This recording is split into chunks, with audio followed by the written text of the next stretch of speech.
السلام عليكم ورحمة الله وبركاته صاحب يالوان السلام يا ميل كستو دنيا دعالي كتوكتان وحنا نقول سلام يا صلاة إسلامك يا السلام عليكم ورحمة الله وبركاته ما أنت وحنا هل كان تعالى إن إسكولو وداقنو تبعدها قفك بالشاوية qofka bulshaawiga badana waynu wada naqaanaa oo waxaynu fasilanaa bulshooyin badani qofka hadalka badan leh dadkaasan ku saleynaa qofka bulshaawiga bal waxaan isleeganaa dabeecadiisa xun iyo dabeecadiisa wanaagsan dabeecadiisa xun baynu ku hormareynaa insha Allah kow waa qof aan nidaam lahayn qofkani ma laha wax nidaamsan sababtoo ah hadii aad gurigiisa gasho waxaad arkaysaa gurigiisii oo isdhex daadsan oo wax alle wax kaagaagsan baanu jirin laba waa dadka kale raali gelintooda ka shaqeeya qofkani waxa uu ka shaqeeyaa raali gelinta qofka kale in ka badan intay dadka kale ka qabtaan saddex waa qof jecel mar walba in la dareensiyo inuu muhiim yahay qofkani mar walba waxa uu jecel yahay in la dareensiyo inuu muhiim yahay afar waa qof akhrin kara wajiyada dadka oo loola jeedo qofkani waxa uu dareemi karaa xaaladda in haysata hadii uu ni imaado idinka oo ama dhibaato inagu dhacday ama wax jiraan farxadi نعم dareemi kara xaaladda markaas jirta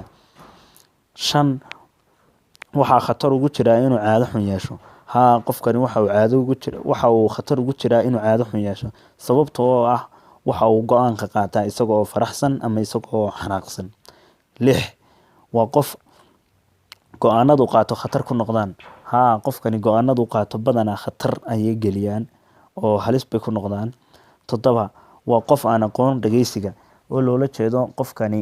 ku dhageysan maayo hadii aad baraaciska ka badiso ama hadalka aad ku sii badiso waxa uu jecel yahay hal daqiiqo in ku dhageysto 5 daqiiqo aniga dhageyso nacam aniga inta badan aan hadlo taasina bilaadanka oo dhan ma wada raali gelin karayso fadlan hadii aad qofkaas aragto haliyayn waa dabeecad la ku abuuray ee dhageyso oo dareensi inuu muhiim yahay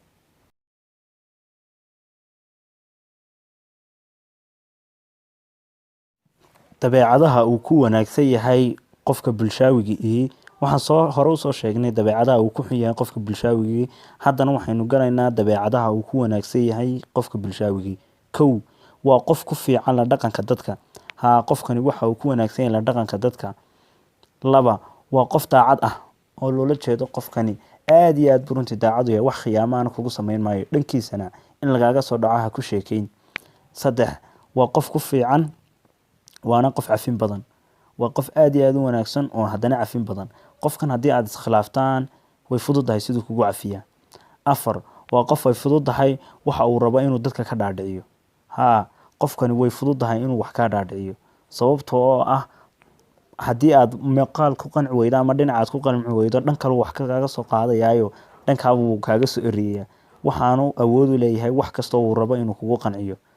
dadkani shaqooyinka ay ku wanaagsan yihiin waxa la sheegaa inay yihiin xiriirka dadka bini'aadamka oo dhan shaqooyinka ay ku wanaagsan yihiin waxa weeyaan waxyaabaha bini'aadamka la xiriiro oo dhan haday noqotay inuu meherad hayo oo kale haday noqotay qancinta bini'aadamka oo dhan inuu ku wada wanaagsan yahay qaybta uu ku xun yahayna waxa weeyaan ama uu ku liitaa waa shaqada kalinimada waa go'aan qaldan hadii aad shaqo kalinimada u dhiibto qofkan bulshaawiga maayo madaxnimo ayuu dareemaa caajis badan ayuu dareemaa haduu caajis dareemana dabcan uu ka tagaya marka hadii aad tahay mudane ama meel iskale ama meherad leh fadlan qofkan ha shaqaaleysiin hadii ay shaqadu tahay kalinimad mid la qabanayo aad iyo aad baan idin salaamaya saaxiibayaal waxaan rajaynayaa insha Allah barnaamijyadeenan inaan soo badin doono barnaamijyo kuwan ku xiiso badan insha Allah keeni doono